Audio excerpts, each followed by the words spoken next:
ఎంత పీస్ఫుల్ గా ఉన్న మనిషి దగ్గరికైనా వెళ్ళి ఇంకా కొద్ది రోజుల్లో నీ పరిస్థితి బాగోదేమో అని చెప్పేసి చెప్తే ఆటోమేటిక్ గా వాళ్ళు ఎంత స్ట్రాంగ్ గా ఉన్నా గానీ ఒక ఆలోచనలో పడతారు కదా. సైకలాజికల్ గా ఇప్పుడు మీరు వెళ్ళడమే సమస్యలతో వెళ్తారు, నానా రకాల సమస్యలు, ఏదో భర్తకి భార్యకి పడట్లేదు, లేకపోతే పిల్లలు సరిగ్గా వృద్ధిలోకి రావట్లేదు, ఏవో రకరకాల ఇష్యూస్ తో చాలా దారుణమైన గందరగోళంలో వెళ్తారు.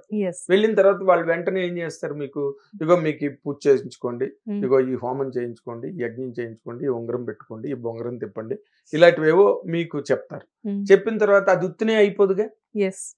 ఏంటండి నేను ఏం ఖర్చు పెట్టుకోవాలి, ఆ రాయికి ఆ రంగురాళ్ళకి ఒక ఛార్జ్, చేసినందుకు ఒక ఛార్జ్, చేసినందుకు ఒక మళ్ళీ మీరు మళ్ళీ మీకు నమ్మకం కుదరడం కోసం బంగారంలో చేయించుకుంటారా, వెండిలో చేయించుకుంటారా, వాళ్ళు మళ్ళీ మీ ఫైనాన్షియల్ కెపాసిటీని వాళ్ళు టెస్ట్ చేస్తారు. అంటే మీరు ఇగోకి మేము బంగారంలోనే చేయించుకుంటామండి అంటే then they will decide your financial capacity.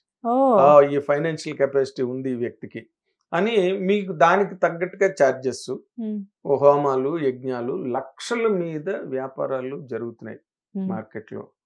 మరి రావణ బ్రహ్మ లాంటి వాళ్ళని ఎవరిని వీళ్ళు ఇన్స్పిరేషన్ గా తీసుకోవట్లేదా సార్? రావణ బ్రహ్మ అంటే మనకు రాక్షసుడు అని, అతనంటే రాముడికి శత్రువు, సీతమ్మ వారిని అపహరించి తీసుకెళ్లిపోయాడు, ఆంజనేయ స్వాముల వారు వెళ్ళి ఆయన్ని పనిష్ చేశాడు, ఫైనల్ బ్యాటిల్లో రావణాసురుడు చచ్చిపోయాడు.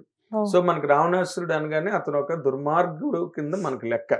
ఈ ఒక్కటే జనాలకి ఏది కావాలో అది మాత్రమే తీసుకుంటారు అన్నమాట. కానీ అతను నవవేద పండితుడు. మనం ఇప్పుడు వేదం ఏదైతే మన వేద పండితులు ఏదైతే వేదాన్ని చాంట్ చేస్తున్నారో, టంట టంట టంటంట టంట టంటంట డంటట అని చదువుతారు. ఓకే, అది ఇప్పుడు దాన్ని ఆ వేదాన్ని ట్యూన్ చేసిన సంగీత విద్వాంసుడు రావణాసురుడు. అవునా సార్? ఎస్, ఆ వేదాన్ని ట్యూన్ చేసిన వాడు రావణాసురుడు. చదరంగంలో చాలా గొప్ప నిష్ణాతుడు చదరంగం ఆడడంలో. అండ్ ఆయన లంకలో రన్వేస్ ఉన్నాయి, అవన్నీ సైంటిఫిక్ గా వెస్టర్నర్స్ వీటన్నిటిని రీసెర్చ్ చేసి ఓకే చేసినవి. సరే, ఆయనకు ఒక పూర్వజన్మ వృత్తాంతం ఉంది. జైవిజీలు ఇద్దరు పుట్టారు భూలోకంలో 3 యుగాల్లోని.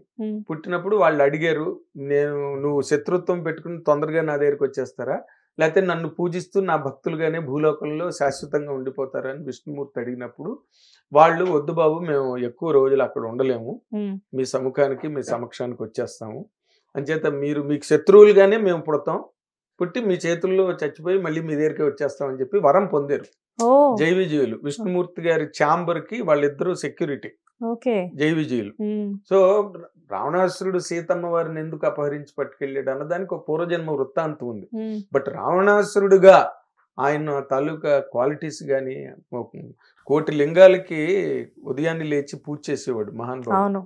ఈ రోజున శివతాండవం లాంటి లిటరేచరు, ఈ రోజున ఎంత మహాకవి, ఎన్ని జ్ఞానపీఠులు వచ్చిన వాడు కూడా అలాంటి లిటరేచర్ రాయలేడు. రావణాసురుడు రాసింది అది శివతాండవం.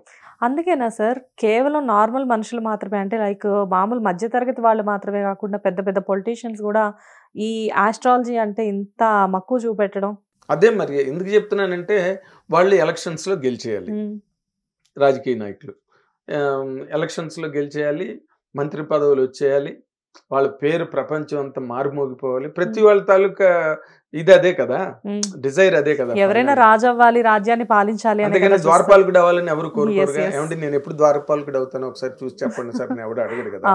నేను ఎప్పుడు సార్ నేను గెలుస్తానా లేదా అని అడుగుతాడు వెళ్ళి. అందుకని వాళ్ళు అంతా చూసి చార్ట్ చూసి, ఈ మంత్రి డబ్బులు కోట్లు ఖర్చు పెట్టుకునే రకం, ఎన్నికలు అంటే ఉత్తినే అవ్వవు కదా, కోటాను కోట్ల రూపాయలు అసలు మనీ లాండరింగ్ ఏంటి, ఇంకా రకరకాల బ్రహ్మ విద్యలన్నీ ఉన్నాయి దానిలో. సంపాదించుకుంది మొత్తం కూడా అక్కడ పెట్టేస్తారు. ఎందుకంటే మళ్ళీ సంపాదించుకోవచ్చు కదా. ఇప్పుడు ఇన్వెస్ట్మెంటేగా, ఎలక్షన్ లో పెట్టే డబ్బు ప్రతిదీ ఇన్వెస్ట్మెంట్ కాబట్టి వాళ్ళ దగ్గరికి వెళ్ళగానే వాళ్ళకి తెలుసు. అంటే టుడేస్ ఆస్ట్రాలజర్స్, నేను అందరినీ అన్ను, నాకు చాలా మంది ఆస్ట్రాలజర్స్ నాకు ఫ్రెండ్స్ ఉన్నారు, చాలా ఫేమస్ ఫ్రెండ్స్ ఉన్నారు కదా నాకున్నారు. కానీ అందరూ అలా కాదు. కొందరు నీతిగా నిజాయితీగా, okay, they take money, they conduct హోమమ్స్ and pujas అన్ని చేస్తారు, యజ్ఞాలు చేస్తారు, వాళ్ళ పేరు మీద అన్ని చేస్తారు. కానీ దానికి ఎంత అవుతుందో వాళ్ళ సంభావన ఏంటో కలుపుకుని చెప్తారు. సరే, నీతి నిజాయితీల గురించి మాట్లాడారు కాబట్టి అలాంటి వాళ్ళందరినీ ఒక పక్కన పెట్టేసేద్దాం. కాకపోతే ఏంటంటే చిన్న విషయాలకు కూడా పెద్దగా దోచుకునే ఒక చేప అనేది ఇక్కడ తిరుగుతూ ఉంది. దాని గురించి మాట్లాడుకుందాం. జనరల్గా ఏంటంటే మీకు సన్నిహితులు అనుకోవచ్చో లేకపోతే ఇంకేమన్నా అనుకోవచ్చేమో, వేణుస్వామి గారి గురించి మాట్లాడదాం. ఇక్కడ ఏపీ పాలిటిక్స్లో జగన్ గారు గెలుస్తారు అని చెప్పేసి చెప్పింది ఆయనే. దాని గురించి ఆ కంటెంట్ ఎంత వైరల్ అయిందో మీకు తెలియంది కాదు. And at the same time ఇప్పుడు మళ్ళీ వచ్చేసరికి వేరే ఛానల్లో మళ్ళీ కొంచెం మాట మారుస్తున్న దాఖలాలు కనబడుతూ ఉన్నాయి. దాని గురించి చెప్పండి సార్. అదే ఇప్పుడు వేణుస్వామి గారు నాకంత అంటే నాకు పరిచయం లేని, అసలు ఏ రకంగానూ సాన్నిహిత్యం లేని ఒక ఆస్ట్రాలజర్ అంటూ సిటీలో ఉంటే ఆయన వేణుస్వామి గారు ఒకరే. అవునా? నాకు ఆయనతో ఏ రకమైన పరిచయం లేదు. ఎందుకో ఆయన తాలూకా ఆ స్టైలు అదంతా కూడా ఏదో నాకు మొదటి నుంచి కూడా ఎబ్బెట్టుగా ఉండేవి. ఆయన చెప్పే విధానాలు, ఆయన చేసే పనులు, ఆయన చేపట్టిన కార్యక్రమాలు, ఆయన తాలూకా ప్రిడిక్షన్స్, ఇవన్నీ ఏదో నాకు కొంచెం గజిబిజిగా ఉన్నట్టు అనిపించేవి. బికాజ్ ఎందుకు అడుగుతున్నానంటే ఆయన celebrity astrologer and at the same time మీరు కూడా 4 decades దాటిన ఒక సీనియర్ జర్నలిస్ట్. సో ఆటోమేటిక్ గా మీకు మంచి అదే దీనిలో విచిత్రం అదే చెప్తున్నాను అనమాట. ఐరని నాకు ఆయనతో పరిచయం లేదు. సో ఇప్పుడు ఆయన ఏంటంటే జగన్మోహన్ రెడ్డి గారు గెలుస్తారు అని మొదటి నుంచి ఢంకా బజాయించి తొడగొట్టి సవాల్ చేస్తున్నాడు ఆయన. ఓకే, ఇప్పుడు ఆయన చెప్పిన ప్రిడిక్షన్స్ ఎంతవరకు కరెక్ట్ అయ్యాయి, ఎంతవరకు అవ్వలేదు అన్నది పబ్లిక్ కూడా వాచ్ చేస్తారు కదా. ఇప్పుడు పబ్లిక్ అందరూ కూడా యూట్యూబ్ లోనే ఉన్నారు, ఎగ్జాక్ట్లీ సోషల్ మీడియాలో ఉన్నారు పబ్లిక్ అంతా. లేడీస్ కూడా ఇంటి దగ్గర ఏదో వంట వార్పు అయిపోయిన తర్వాత యూట్యూబ్ పెట్టుకుని కూర్చుని they are getting engaged with. అలా ఏం లేదు సార్, వంట చేసుకుంటూ వంట చేసుకుంటూ కూడా వంట పాడైపోయిన పర్లేదని రేంజ్ లో యూట్యూబ్ కే అతుక్కుపోతున్నారు. ఇప్పుడు ఆయన చెప్పింది కేసీఆర్ గారే గెలుస్తారు అని చెప్పింది వమ్మైపోయింది, రైట్? తర్వాత మొన్న లేటెస్ట్ గా వాళ్ళు క్రికెట్ మ్యాచ్ లో వాళ్ళు గెలుస్తారు, ఆ అమ్మాయి జాతకం చాలా గొప్పగా ఉంది అని చెప్పి సన్ రైడర్స్ ఎవరో వాళ్ళు కావ్య పాప అది ఆ పాప జాతకం చాలా బాగుంది కాబట్టి గ్యారంటీగా వాళ్ళ టీం గెలిచేస్తారని చెప్పిన రోజే నేను అది చూసి అనుకున్నాను, ఇది మ్యాచ్ గనక పొరపాటున ఏ కారణంగానైనా ఒక బాల్ చాలు, ఒక రన్ను చాలు క్రికెట్ మ్యాచ్ చేయి జారిపోవడానికి. కొన్ని 100,000 మ్యాచ్లు జరిగినాయి ఈ ప్రపంచంలో. సో నేను అనుకున్నా ఈయన ఏంటి ఇంత గంటాపదంగా చెప్తున్నాడు. నిజంగా మరి ఏమో ఆయన నమ్మిందేంటో ఆయన చూసిందేంటో అందులో నాకు తెలియదు కాబట్టి, but I thought very doubtful అనమాట. మ్యాచ్ కనుక పోతే ఈయన పరిస్థితి ఏంటి అని చెప్పి అనగానే మర్నాడు మ్యాచ్ పోయింది. మ్యాచ్ పోగానే ఇప్పుడు జనాలు ఎవరైతే ఆ టీం గెలవాలని మనస్ఫూర్తిగా కోరుకున్నారు వాళ్ళందరూ ఈయన్ని దేవుళ్ళ చూశారు. ఎవరు? వేణుస్వామి గారు. గెలుస్తుందో లేదో తెలియనంత వరకు దేవుళ్ళలాగా అనమాట. బా ఏం చెప్పారండి వేణుస్వామి గారు, అసలు మామూలు కాదు సార్ నిజంగా అని నాతో చెప్పిన వాళ్ళు కూడా ఉన్నారు. నేను ఇవన్నీ ఇప్పుడు బివి రామన్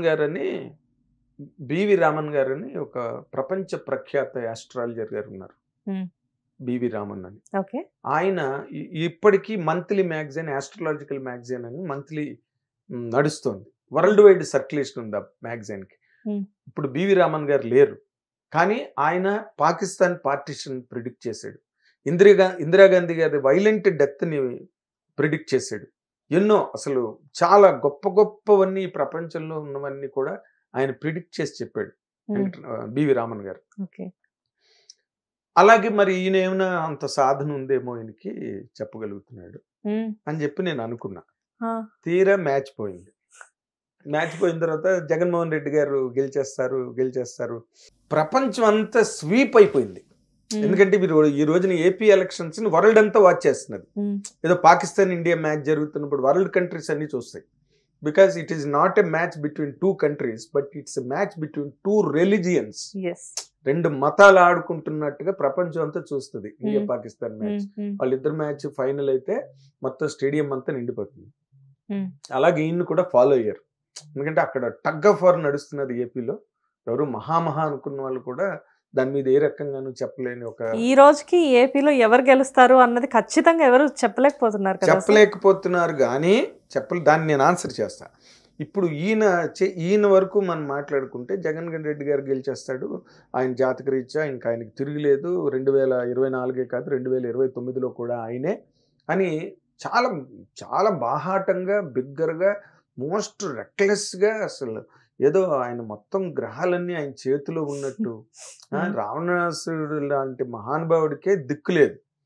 ఇంద్రజిత్తు కొడుకు పుట్టినప్పుడు అన్ని గ్రహాలు ఏ గృహాల్లో ఉంటే అసలు ఇంద్రజిత్ అన్నవాడికి మరణమే ఉండదు, ప్రపంచ విజేత అవుతాడన్న ఒక రకమైన ప్లానెటరీ కాన్ఫిగరేషన్ సెట్ చేసి కరెక్ట్గా జన్మ సమయానికి రావణాసురుడు గారు కూర్చుంటే కరెక్ట్గా శని భగవానుడు తీసుకెళ్లి ఈ కాలు తీసుకెళ్లి ఆ గదిలో పెట్టాడంట. కాలు నరికేశాడు రావణాసురుడు. దానివల్లే ఇంద్రజిత్తుకి మరణం సంభవించింది అన్నది పురాణం. సో రావణాసురుడు లాంటి వాడే అంత గొప్ప విద్వాంసుడే తప్పాడు తన తాలూకు జడ్జిమెంట్ లో. సో ఈయన ఇంతలా చెప్తున్నారు అనుకుని జగన్మోహన్ రెడ్డి గెలిచేస్తాడు, జగన్మోహన్ రెడ్డి గారే గెలిచేస్తారని చెప్పి అనుకున్న టైంలో సడన్ గా ఆయన ఫ్లిప్ సైడ్ తీసుకుని మొన్నటి వరకు ఆ రోజు గ్రహస్థితి ప్రకారం నేను చెప్పా గెలుస్తాడని, మారింది ఇప్పుడు ఏప్రిల్ 24వ తారీఖున మారిపోయింది. సో మారిపోయిన దాని ప్రకారం నేను చెప్తున్నా రేపు గెలవకపోవచ్చు జగన్మోహన్ రెడ్డి అని మొదలెట్టాడు. అదే కదా